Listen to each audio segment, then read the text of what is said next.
Yo, what's up? Welcome inside the opening line, part of the Elite Fantasy Sports Network. Corey and Benny, you already know the drill. You already know the routine. Benny, let's start with this right here. Let's talk about it. Yesterday, make a trip out to the FanDuel Sportsbook. Had to go out there to cash out because been doing as y'all know. I've been on a heater. You know what I'm saying? Knock on wood. I don't want to touch the money. You know what I mean? Go out there to cash out. I'm the type of cat, I always got to leave with a ticket in my hand. You know what I'm saying? Just like the old school, just get me a ticket in my hand or whatever.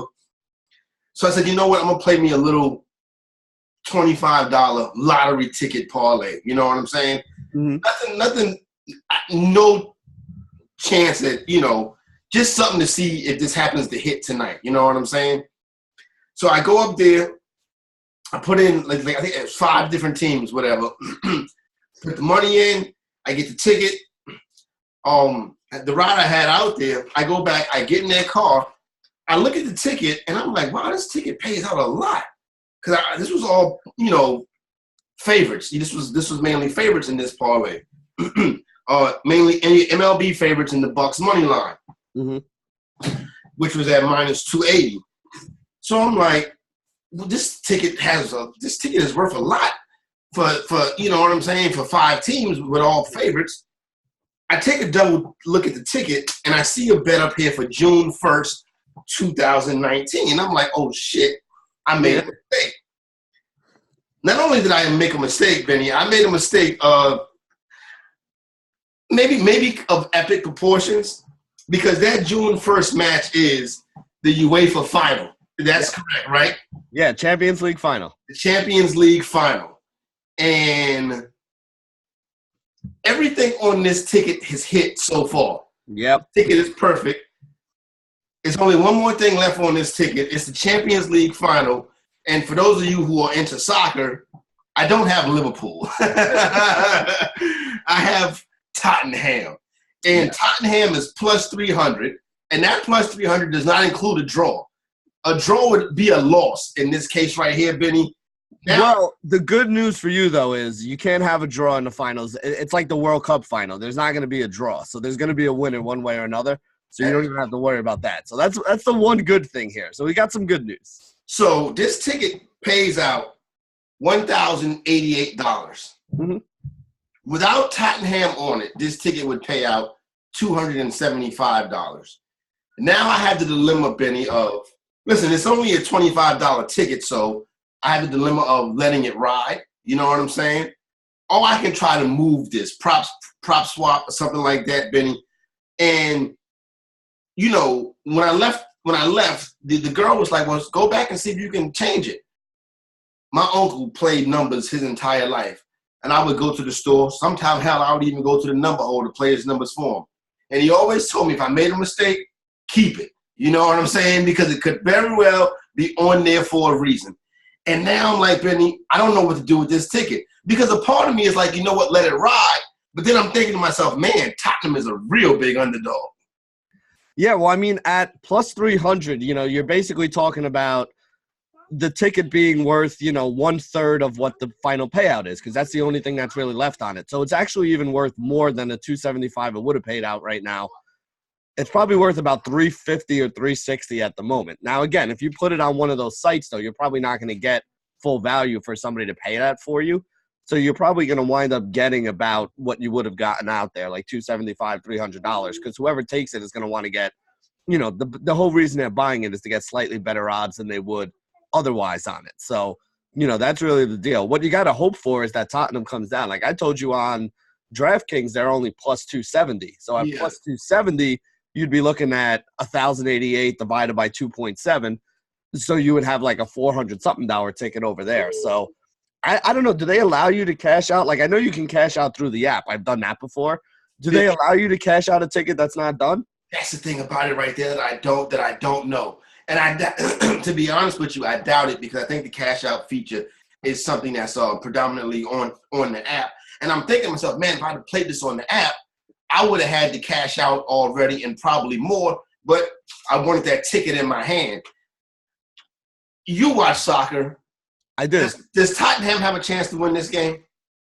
I mean, Listen, I didn't think they had a chance to beat. They just beat Barcelona. They needed to score, I think it was 4 goals they needed to score. I remember they scored and beat Barcelona 4-3. Yeah. No. They beat them. Well, 4-3 was the total. Barcelona beat them 3-0 in the first leg, so they had to beat them 4-0 in the second leg to move on. So, like, nobody gave them a chance. Like, I didn't think they had any chance to do it, but they pulled it off and they did it. Liverpool is the better team. I'm not going to lie to you. Liverpool is the better team. Liverpool finished better than them, I think, in the Premier League. I got to double check on that. But it's not like Tottenham sucks. I mean, you make it to the finals of the Champions League, like, you're a good team. They have some good players. Again, I think Liverpool's better, but it's not that there's no chance whatsoever that this happens. I mean, this is, it's a soccer game, bro. Like 1-0 happens all the time in soccer. So, And that's the thing. I'm thinking, put it like this. I'm not going to do anything with it yet, Benny. Like I said, it's a $25 ticket, but now it really is worth something now. You know what I mean? With that being said, it's kind of like, I'm thinking kind of what you're thinking. If I sit on this, what if Tottenham comes down to like plus 150? Then I'm sitting on something that's really an asset. You know what I mean? So my thing is, don't do nothing with it now, obviously, unless I get blown away by an offer. But for the most part, I should probably just sit on this until I get closer to the final. And if I don't get the right number, just go ahead and let it ride. Well, I mean, and even the other thing you could do now is, this is one of those situations where you could hedge, right? Because you know that, all right, right now, if Tottenham wins, you're going to win $1,080, right? Yeah. So, you could even say to yourself, it's like, all right, well, I could bet, $300 on the other side of this and guarantee myself $100 at worst case scenario. And, my upside is still 700 because it'd be 1,080 minus the 300 or something like that. If you really think Liverpool's going to win, you could even do like what I just did with the Warriors and the Blazers. It's like I was sitting on a Blazers ticket for 4,000. If the Blazers win, I don't think the Blazers are going to win. So I just bet that whole 4,000 on the Warriors on the other side, and you got a free $700-800 coming your way. So. And that's another. And you're right. That's another option that I was thinking. But I have to do the math on that to see how that one would come out. That match is on June 1st. I think that's the night my son goes to the prom. So I'm gonna be getting him ready for the prom and looking at, and he gonna be like, "Why are you watching? Why are you watching European soccer, Dad? What's going on here?" You're like, "Son, I gotta pay for your, that limousine you got and that tuxedo you wearing. How the hell you think we're paying for that?" There you go, right there, Benny. So interesting to see how this plays out. You know what I mean? But hey, so as this was going on last night, I'm looking at this right, and I'm like, as the Bucks are making their comeback, I'm like, this ticket's gonna hit. You know what I'm saying? I'm like, of all the parlays I've played, this would be the one that would hit. The Bucks come back, they get it done. The ticket stands, and we'll get back into the Bucks a little bit later on. But I put this in a group chat last night, and it was interesting to see. I know I had a conversation with Jeff Mans. He was like, "Yo, that was crazy, this, that, and the third." So that was basically the story of my day. But I also had some good bets go down online. Obviously, I got a homeboy that tells me about MLS. He tells me play Atlanta and play DC all the time. So I had a win on that one. I actually covered the 6.5 with the Bucks. I did not think that was going to happen. No, that got a little dicey there. I actually had it at 7, but like I said, it worked out well, but it got a little dicey there at the end. It really did. One thing about the Bucks is, man, the Bucks are a spread covering machine. They really are a spread covering machine. So you got to give the Bucks shout out to that. I had my biggest bet last night, the one we talked about yesterday morning. I had Giannis to get 14 rebounds and the Bucks to win the game. So I hit that one last night. Had a decent night with baseball. Did have one loss to the Astros team total. Community told you the MLB Dream had that streak going. Well, the Astros team total was over 6. They scored 5 runs. Did you see any of that game, Benny? No, I didn't. I watched a little bit of I watched the Bucks game, and then I watched a little bit of the Rangers game because I had money on that. The Texas Rangers, not the New York Rangers. We both on the Texas Rangers were a part of this ticket right here. Yep. What's funny, Benny, about the Bucks game, they scored 5 runs, but whatever Dream's algorithm is hitting. Mm-hmm. Because even though they scored 5 runs, George Springer had a 2-run home run robbed. Ooh, so it would have been 7. That would have been it right there. That would have been the over. It would have been 7. It would have been the over. And that would have been that was a part of a parlay. So that would have been a big night. That's the thing with gambling, man. Sometimes it comes out. I mean, look at the Bucks game last night. Again, most people got it anywhere between 6.5 and 7.5. The game ended 108-100.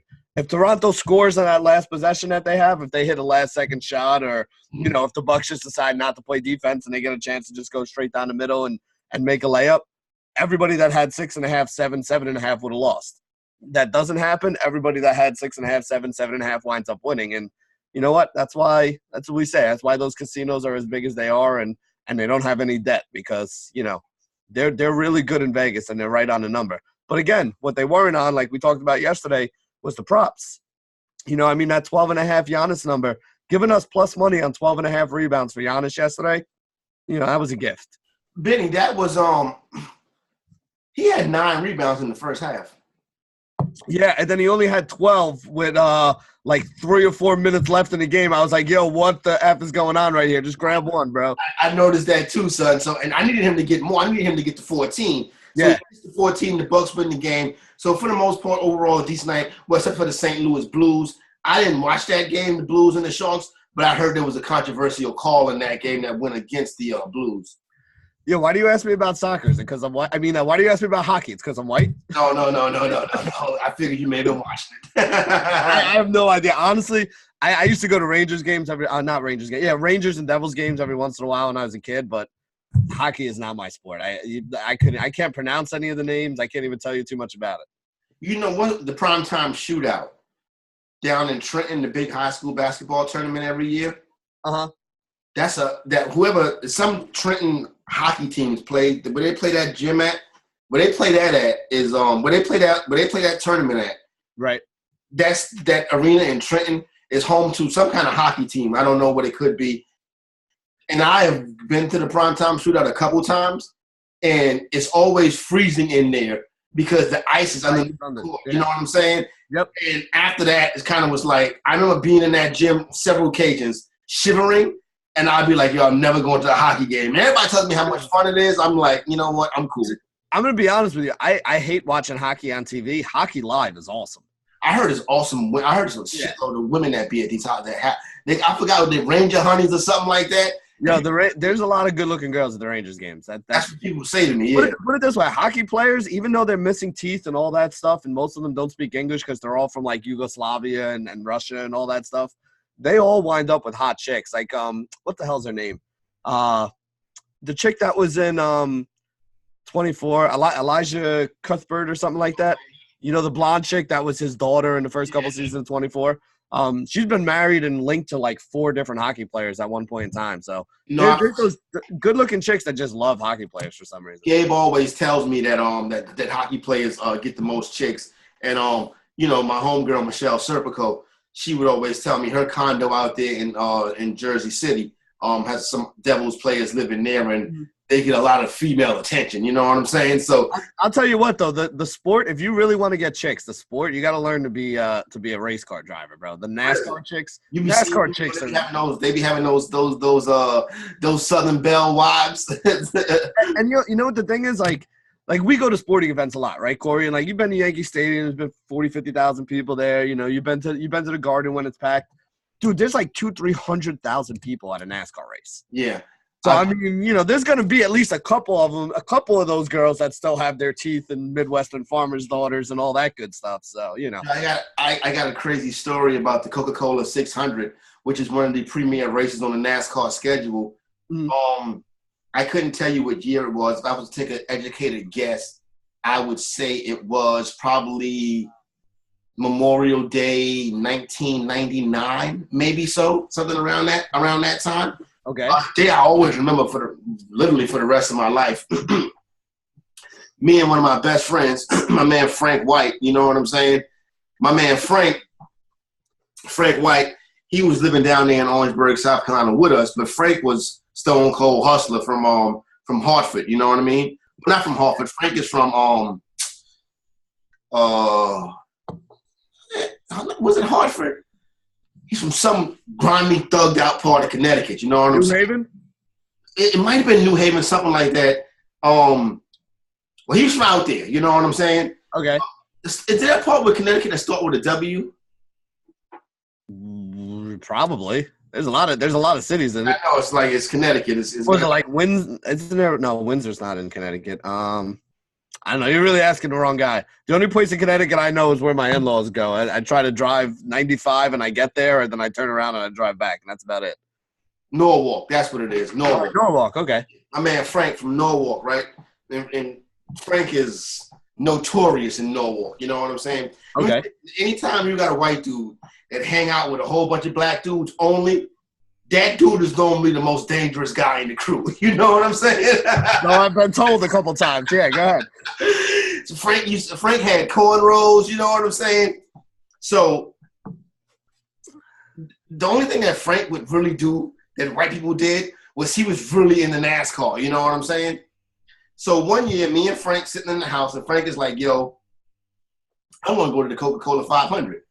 So I'm like, all right, bet. So we living in South Carolina. It was a 3-hour drive. Me and him, we get in the MPV. You know what I'm saying? Okay. Hop in the MPV. We drive down to Charlotte, whatever. We get a room right downtown Charlotte. So the next day, we go out to the venue. Now, mind you, the Lowe's Motor Speedway is effing humongous, son. It's effing humongous. Benny, had to be 1 million people at that joint. That's what I'm saying. That's how you fit 300,000 people, and that's all of them, man. I mean, you're right, and it was all of them. This was one of the epic ones too. This is the one where, oh boy, real popular NASCAR driver. The guy that got into the car accident. I ran the cat over. I know, Benny. Asking me about NASCAR is like asking me about hockey, bro. Like he had the same problem Jim Boeheim had. So anyway, this is when that guy was doing like Formula One or Indy racing, and he raced in the milk shit that morning, and then flew and landed the helicopter in the infield at the Coca-Cola 600 to race in both races on the same day. So it was a real big deal. Okay. I'm not a NASCAR guy. We paid $300 to get into that shit that day. $300 a pop. We get in there. Frank's all into the race. Jeff Gordon runs the race, right? Now, mind you, we're in Charlotte, North Carolina at a NASCAR race.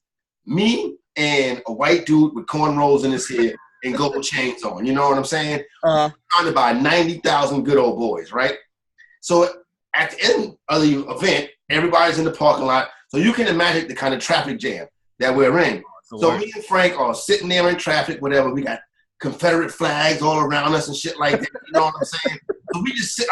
We like, yo, we got to get out of here because they don't fuck with you and they don't like me either. You know what I'm saying? Trust me on that one. They probably hate me more. So we sitting there in traffic. Frank is driving at this point. He nods off behind the steering wheel in traffic. His foot hits the gas. Bam! Into the car. So now, yo, Benny, I'm trying to slide down in the seat. So I'm sliding down in the seat, and he's like, oh, he's like, yo, don't get out. You know what I'm saying? Because everybody's starting to gather around. And you got this white dude, you got this black dude, and you got this white kid with cornrows in his hair. Oh, man. So he was like, yo, lock the door, don't get out. So he rolled down the window. Benny, like a 90-year-old lady gets out the back seat. And I'm like, oh, my God. So here we go now. So Frank, it's true to his word. Even when that lady got out the back seat, I'm like, oh, you okay, ma'am? You okay, ma'am? Frank was like, yo, you all right? He did not get out that car. The dude was like, no, it's not too much damage. I'm slugged down in the seat. You know what I'm saying? So that was my trip to a NASCAR race. Was lucky to make it out alive of the Coca-Cola 600. Before we get into some of the stuff that we got to get into today, Benny, well, we might as well start right here. What the hell is going on? Because, Benny, your football team is supposed to take over New York City. I don't got to hear about these Giants fans no more. The Giants were the NFL laughingstock. We got good football in New York, but it's with the New York Jets. It's Jet Life Stadium, Le'Veon Bell.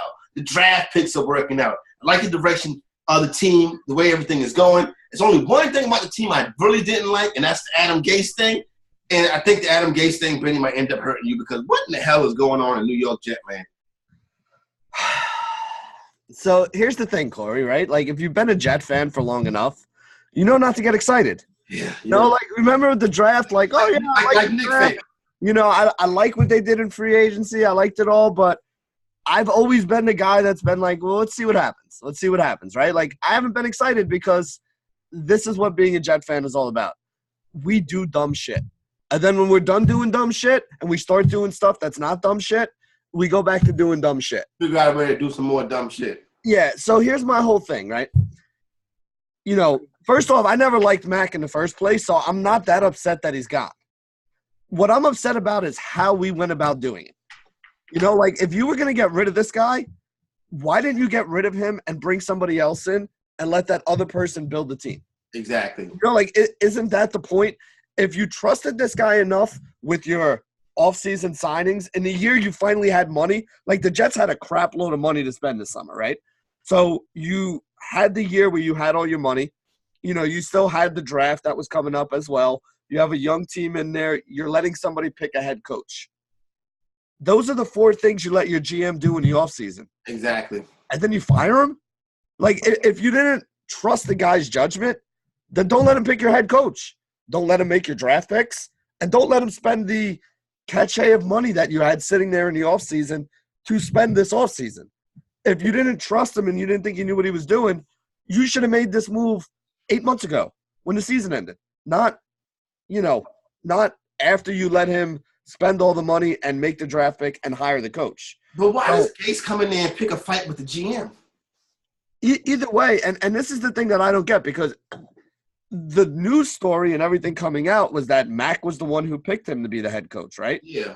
So if I'm the GM and I just picked the head coach, don't you think the head coach and I would be on the same page? Exactly. Like, wouldn't we have sat down in a meeting and wouldn't I have said to you, here's what I'm laying out. Yeah, what's your vision for my team? And probably ask that same question to, you know, whoever else they interviewed as well. And then the guy that you choose as the GM picking a head coach is the guy who shares your vision. Why do you go choose a guy who literally, now that they just started working together, it comes out that he didn't want the Le'Veon Bell signing, he didn't want the linebackers, he didn't want this, he didn't want that. So you guys were never on the same page to begin with. So, I feel like there's more to this story. Like, I do too. You know, we heard that Gase was Mac's pick. I'm starting to think now that Gase was, you know, the Johnson's pick. Yeah. You know what I mean? And that's fine if that's the case, but then why would you say that he was Mac's pick? You know, like, I don't know, this whole thing. And then, like, I was watching it today. I was reading an article today about it where because they asked, you know, Chris Johnson, Woody Johnson's son, who's kind of like the acting director of the Jets now. They asked him, like, he's doing something for Donald Trump, right? Yeah, well, Woody Johnson's like I don't know, he's like the liaison to England or something like that. Ambassador or something like that. Yeah, yeah, exactly. Yeah, one of those things. I don't fuck him. So anyway, I feel you. So anyway, they're talking about it this morning, and he was like, no. He was like, the reason I didn't fire him at the end of the season, he's like, I knew I was getting rid of Todd Bowles. He's like, so we can make that move easy. He's like, but I didn't really understand what Mac does and how he goes about doing it. All right. And he said the reason he fired him is because he watched him throughout the process, and he didn't like the decision-making, I forget exactly what the excuse was. But I don't understand. I mean, listen, the time to fire you, I guess, I mean, you figure you did everything you had to do, right? So you fire your GM before the season. I don't know. It just doesn't make any sense to me that they did this. The thing that I'm really upset about is, Corey, like, this is a move you make when you already know what your next move is, right? Like, you already have that, you're going to hire this guy as GM, or, you already had a search going on where you're kind of, feeling it out. It seems to me like this was one of those, they just got into a heated argument kind of deal. And it was like, all right, we've had enough. It's so bad, or the relationship is so toxic that we're firing you now, and we'll figure out who the GM is later. Because the worst part of this whole story is, well, we're just going to let Adam Gase be the acting GM until we bring somebody in here. Yeah, that's I didn't like Adam Gase hire from the jump. Sitting there with the crazy eyes after being terrible in Miami. This guy is a miserable man. Claim to fame is Jay Cutler and Peyton Manning. Peyton Manning coaches himself. New York City's football team's affinity with the Manning family is worrisome to me, Benny. But what do you do with Le'Veon Bell now? Because if it's true that Gase didn't really want him, how's he going to use him? And Gase is an all-BBC guy. even more important than that, right, is like Le'Veon Bell is Thomas following him. Is a little bit Le'Veon Bell is a little bit of a he's a little bit of a diva. He's a little bit high maintenance, right? So now you're in New York. You're in New York City, where we have actual newspapers that people still write, as opposed to all this other stuff. The back page of the newspaper today is all about this story. Yep. So that means that Le'Veon Bell has heard that his new head coach, who's now also the GM of the team, never wanted him in the first place, and literally the GM got fired. From what we hear of it, for signing this guy. Le'Veon Bell was tweeting about it yesterday. Did you see that? No, I didn't. But this is, again, like I said, Corey, this is what being a Jet fan is all about. It's tough, man. Literally spent 6 or 7 years to get to this point where you have the money to spend and you draft a quarterback and you're trying to do the right thing. And now we're right back into the shit show of everything, Same old Jets. There's a reason why Jet fans say it to each other as like a comforting term, same old Jets. So, I got a couple texts yesterday from some fellow Jet fans with the same old Jets, I was thinking the same thing, and I was thinking about my Jet fans as well. This is Le'Veon Bell. On Twitter yesterday, there's been a bunch of false reports and speculation about me in the past about things I've said and done, so I'm used to this. I don't jump to conclusions when I hear or see a story that may affect me. Even if reports are true, that won't stop me from doing what I came here to do. Everyone has a job to do, and I'm going to do mine whether people like me or not. I'm here to win football games. I'll tell you what, the fans don't give two shits about Adam Gase. I could care less about Adam Gase. The fans like Le'Veon Bell. I was going to say, the fans are going to be behind Le'Veon Bell. Now, if Le'Veon Bell goes out there and not that I think he ever would do this, but if he goes out there and has like 20 carries for 32 yards and fumbles 3 times, all right, then the fans might turn on him. But right now, the fans care more. The fans are more upset about this Gase thing. First of all, like you said, I was like, all right, okay, that he was the head coach. I wasn't happy about it, but I wasn't gonna make a big deal. He's in a position to work with a young quarterback, and he's supposed to be a guy that's good at working with quarterbacks. Exactly. I've never seen it, but apparently he's been good at it once or twice before. Yeah, I mean, it didn't work with Tannehill very well, which was the only reason they brought him down there to Miami. But again, that's another story. The second run with Cutler was terrible. But my biggest problem now is like, here's a guy in Adam Gase, right, who a lot of people said was lucky to even get this job to begin with. I agree. I mean, again, he wasn't at the top of anybody's list, right? And now not only did he get that job, but he's also the GM of the team. It's crazy. Somebody tweeted out yesterday, I forget who it was because I'd like to give him credit for it, but they were like, this guy is like the epitome of failing up, right? Like, falling up, yeah. You stuck in Miami, you got fired, and now you got rehired to the Jets, which arguably are in a better position and have a better roster ready to win here. And now you're also the GM. So it's like you sucked at your last job. Somebody gave you another chance, and they gave you even more responsibility on top of it. Like, I don't understand how that happened. So, like I said, I'm rocking a Jets hat. I'm trying to be positive about this, but soldier, no doubt about it. So that's the New York Jets situation right there. Benny, there's starting to be some rumors and some talk that Zion Williamson may go the Eli Manning route, may go the Eric Lindros route, and be like, you know what? I can go back to Duke. I can go play for Team USA. I don't have to go to New Orleans because I saw what they've done the last 7 years with Anthony Davis. See, yesterday you were like, Zion's coming, Anthony Davis is staying. I personally think Zion's going to be – I don't think Zion's the type of cat that would do that.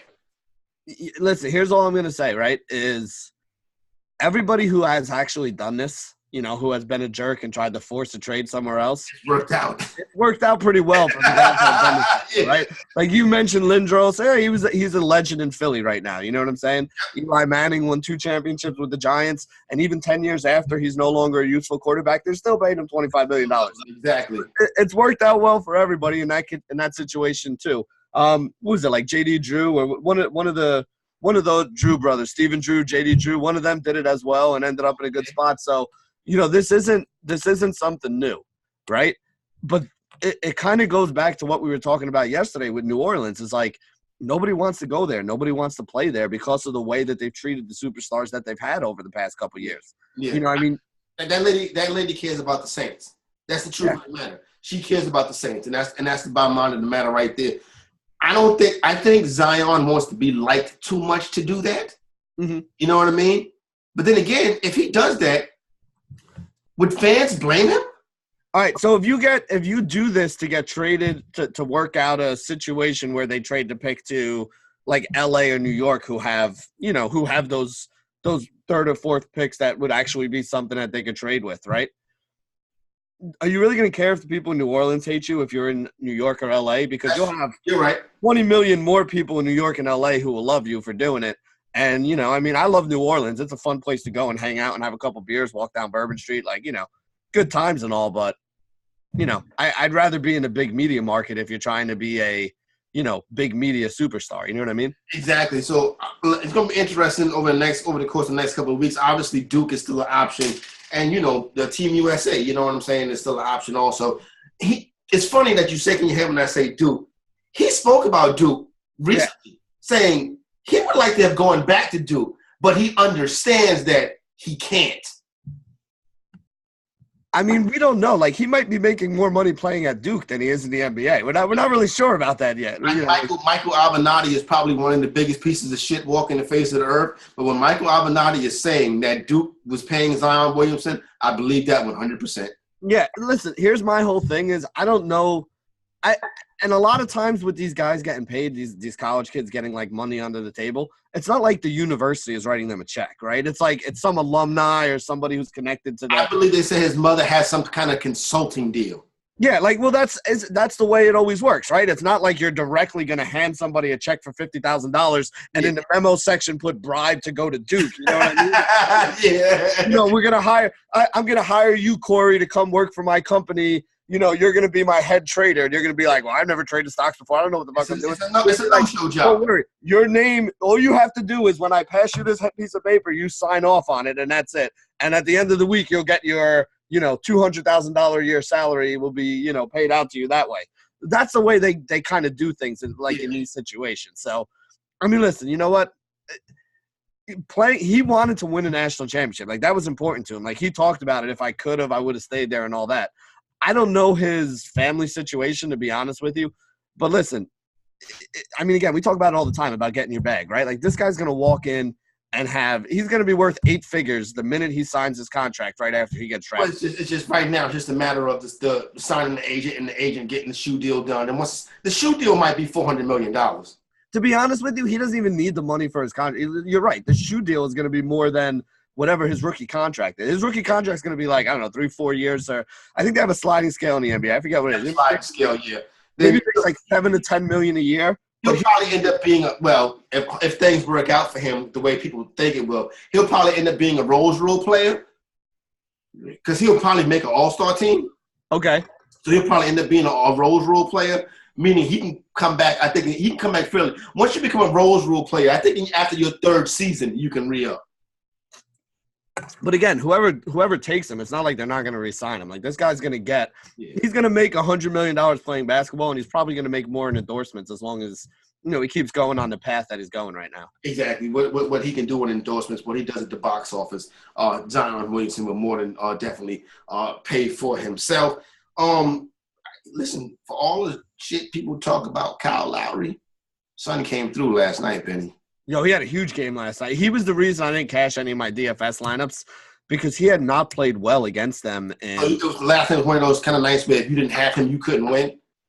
I think so because basically he was in the mid-range price. And if you didn't take him as your mid-range guy, you probably went with like a Serge Ibaka who didn't do anything. I was expecting more out of Ibaka because he played well against them during the year, but they really used Marc Gasol a lot more. Ibaka didn't have a big game.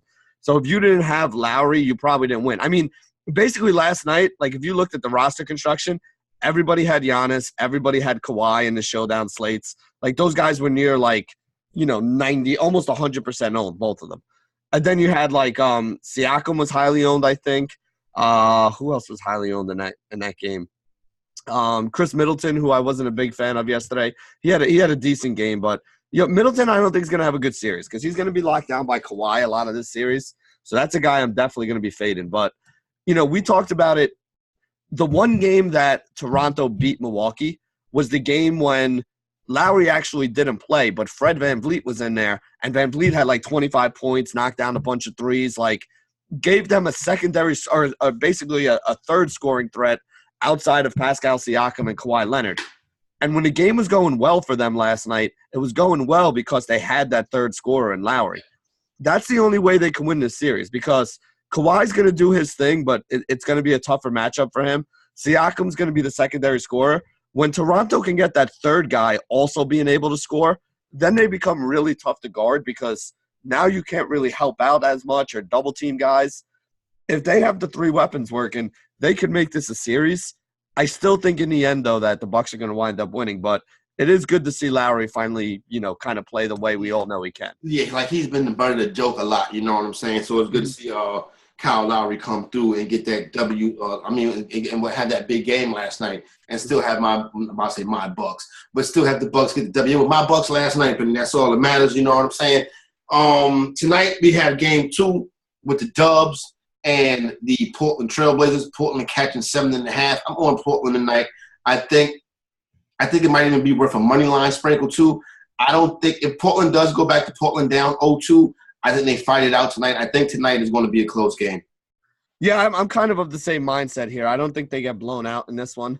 So I'd be willing to take the points. But I'm not taking the money line, but I don't even know what is the money line. Like the money is like minus 330 or minus 340, right? Like that's, I'm not taking the money line on the Warriors. I'm minus 330, minus 340. But I am going to play it this way though, Corey. I'll tell you what. You can get Golden State to win and Steph Curry to score over 30 points is like plus 120. Okay. Thompson to score over 25 points and Golden State to win is like plus 130. So I'm looking at I can do that Clay bet. Yeah, I'm looking at Clay, the last couple games without Kevin Durant, Clay's gone for 27, 27, and 26. So he's been over 25.5 in all 3 of those games. The way I look at it is this, right? Like we saw it last game. Without Kevin Durant, the way that the offense runs is basically through Steph and Clay. Steph took 23 shots. Clay took 24 shots. The only other guy who had double-digit shot attempts was Draymond Green, and he took like 11, right? Mm-hmm. So you're going to be able to get a lot of points out of those two guys. If Golden State's going to win, you're going to get either 30 from Steph, 25 from Clay, or 30 and 25 from both of them. Because there's no other way that they're going to win, right? Like, if those guys don't score those kind of points, it's not like Andre Iguodala is going to have a 40-point game or Draymond Green's going to drop 25. Like, that's just not going to happen. So, if you think the Warriors are going to win, it's a good chance that either Clay or Steph is going to wind up going off and getting over that number. If not, both of them, because they were both over those numbers last game. Yep. So, if you were going to bet $200 on, Golden State to win like 260 or something like that, well, basically you win $60. You're probably better off dropping 100 on Steph plus Golden State, Steph 30 plus Golden State, and Clay 25 plus Golden State, because you're basically going to win about the same amount of money if one of them goes over, and you're giving yourself the upside to more than double your money since they're both at plus 120 and plus 130. You're giving yourself the upside to more than double your money if they both go over. What do you think about a Draymond Green triple-double tonight? I like it. That's one of the bets I have down here, too. He's plus 400 on DraftKings. Yeah. Was it on FanDuel? Is he the same? Or? I think I saw him on FanDuel at 450. Yeah, listen, he's going to get the rebounds, right? Like, I actually like him for over – I think he's actually – his rebound prop total is like 10.5 anyway. I like him for the rebounds. He'll get, like, barely 10 points. Really, the thing you're sweating out is assists. But, this is a guy 6-8 assists a game anyway. So really, he just has to have a couple more. You know what I mean? So guys hit shots, and it's the Warriors. So listen, I don't think it's a big bet, but I do think one of the things that I was looking at last night when I was getting ready for the day was the Golden State was the Draymond Green prop, and I think Draymond Green could be in a position to get a triple double. I just want you look at the analytics side of it a little bit more. That's not that is something that's feasible, right? Yeah, plus 400 I think is pretty good. Like, you would figure at some point in the series he's probably going to have a triple-double, right? Because this is a guy that is always around that. So, I think the number's pretty good. Again, like you said, though, this isn't like let me sell my computer to go put it on Draymond Green because I'm going to buy a better computer later on. A sprinkle. Put a little sauce on. Exactly. This is like, I got an extra $20. Let's take a shot at to turn it into 100 and paying the bar tab tonight. That's the kind of thing I do. Not a bad idea, Benny. Not a bad idea. Exactly what I did, so that's the way to work. You look at any baseball day? We got some day baseball day. You check anything out? I mean, I just kind of glanced over it. I haven't really dug into the numbers. Again, when I'm writing baseball, then I'm digging into the numbers the night before. When I'm writing basketball, I'm digging more into the basketball numbers. So I got more of the basketball number stuff here. Okay, you got the Mets and DC play today. Zach Wheeler and Aaron Sanchez. That total is 9. Just giving you a rundown. Milwaukee and Philadelphia play today. Zach Davies and Zach Eflin. That total opened up at 8, pushed up to 9. Yeah, I would have taken the over at 8. When you said 8, I was like, ooh, I would have taken the over there. It's up to 9 already. I take the over at 9. It's going to be 70 degrees in Philadelphia today. This is what I think bats can start warming up in Philadelphia. Zach Davies has been very good this year. I do know that, but it's still Zach Davies. That's true. I mean, it's a good hitter's ballpark. It's 2 good lineups. Like I said, 8, I would have been all over at 9. I still like it for the over, but not as much as I did at 8. Oakland and Detroit play in Detroit. 8.5 the total on this one. Bassett and Turnbull. I think I lost a game to Turnbull last week. Turnbull threw a gym last week, and I heard he's been pitching well. I don't really have much of a lean in this game. I've never been a big fan of Bassett, and I mean Turnbull, I'm not really a big fan of either. I don't blame you. Yeah, to me, I would have said over in that game. And then at 1:15 p.m. Eastern Time, also you have Texas and Kansas City. Lance Lynn and Homer Bailey. The total is appropriately sitting at 10. It could be 15. Yeah, that's a game where you like the over. Neither one of those pitchers is all that great. Like both sides. Homer Bailey's still hanging in there, bro. Yeah, he's been in there for a while, man. He's batting practice pitcher, Benny. He really is. Well, you know what? It's a lot better now that he's out of Cincinnati, though. So that's true too. The Great American Small Park. That's such a horrible ballpark to pitch in. If you're if I was a pitcher and I got drafted by Cincinnati, I'd be like, nah, it's cool. I'm going to college. I'll try this again in 3 years. Yeah. Yeah, I'm going to college. Yeah, I go play for the Rockies before you play for them. So there you go. That's what we got on deck for today. So I want to thank everybody for rocking and rolling with us. Benny, you got a big piece of chicken? Yeah, I mean, I'm going to give my big piece of chicken to Adam Gase, right? Like, listen, homie, this is what you wanted. You got what you wanted right now. You're in charge. Please don't ruin this for me because honestly, I'm almost 40 years old right now, and I don't have anything to be happy about. You've taken all my energy. Yeah, legit. I'm to the point now where it's like I'm numb to it. You know what I mean? So please don't ruin this for us, please. This was supposed to be a good season. I'm going to give mine to the aforementioned Kyle Lowry. Lowry came through last night with a big game, even though in a losing effort. But it was good kind of to see Kyle Lowry not be the butt of the joke as he has been in some of these games, at least once a series. We have a moment where we look at Kyle Lowry and like, yo, son, what are you doing? But he was a big part of the reason why they hung in there last night. Bucks still get the W, but I think we're going to have a pretty good long series on our hand. Don't forget, FantasyGuru.com NFL fantasy football package already out, the early bird edition, and I'm actually going to start getting some content over there. So you might want to go over there and sign up there. Elite Sports Betting, where you can get all these picks that me and Benny are hitting, and FantasyGuru.com. Excuse me, for Guru Elite. EliteFantasy.com, baby. EliteFantasy.com for your DFS purposes. Benny will be over there tonight. Make sure you subscribe, check out the links, comment, like. I know I've been seeing a lot of comment like we need live interaction. And we're going to try to get that done. I've been trying to push that up the ladder so we can get some live interaction, and we can wrap with you all guys back and forth. But thanks for rocking with us each and every day. My man Benny, for my man Benny, I'm Corey Paulson, Fantasy Executive. We are out.